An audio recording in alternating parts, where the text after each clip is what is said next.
Velvet Vows and Bloodstained Promises. Chapter 3, A House Built for Ghosts. The mansion felt alive, not warm, not welcoming, alive in the way abandoned churches felt alive, like something watched from the shadows. Lena stood frozen beneath towering ceilings while rain whispered against enormous windows.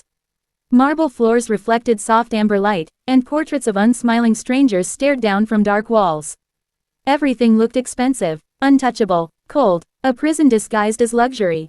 Behind her, the front doors shut with a deep echo. Too final. Her stomach twisted. Adrian removed his coat from her shoulders carefully.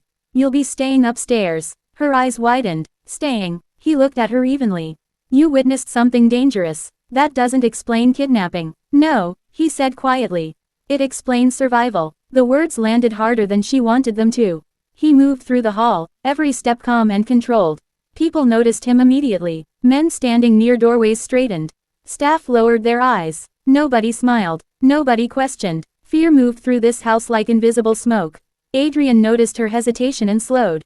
You haven't eaten. She blinked. What? You haven't eaten? How did he know that? Her voice faltered. How would you know? You keep pressing your hand against your stomach. Matter of fact. Observant. Infuriating. Terrifying. He noticed too much. A woman appeared silently from another hallway. Older. Elegant. Sharp-eyed. Tea, Adrian said simply. And food. The woman nodded once, then glanced toward Lena with surprising softness. Of course. Lena waited until the woman disappeared before whispering. Do people ever tell you that you're strange? Something almost invisible shifted at the corner of his mouth. Frequently. The answer startled a breathless laugh out of her before she could stop herself. Silence followed. Adrian looked at her, really looked at her, and something unreadable crossed his face. Like he'd forgotten what laughter sounded like. The moment disappeared too quickly. This way. He led her upstairs. The hallway stretched endlessly, lit by warm lamps that somehow failed to make anything comforting. Thunder murmured outside. Finally, he opened a door. Her breath caught. The room was beautiful. Massive windows. Dark velvet curtains. Bookshelves. A fireplace crackling softly. Fresh clothes folded neatly across the bed. You prepared this? She asked suspiciously. No. He paused. But I suspected complications tonight.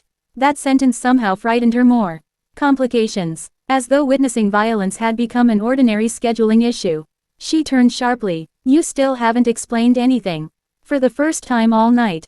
He hesitated. Just briefly. Then, my family business attracts enemies. That sounds like a polite way of saying mafia. Silence. A dangerous silence. Adrian stepped closer. Not threatening, but close enough that she noticed the tired shadows beneath his eyes. You're observant. Her pulse stumbled. He wasn't denying it. Oh my God, you are not in danger from me, he said quietly. The words should have reassured her. Instead, they terrified her. Because he hadn't said safe. Only safe from him. Her voice trembled. Then what am I in danger from? Something cold entered his expression.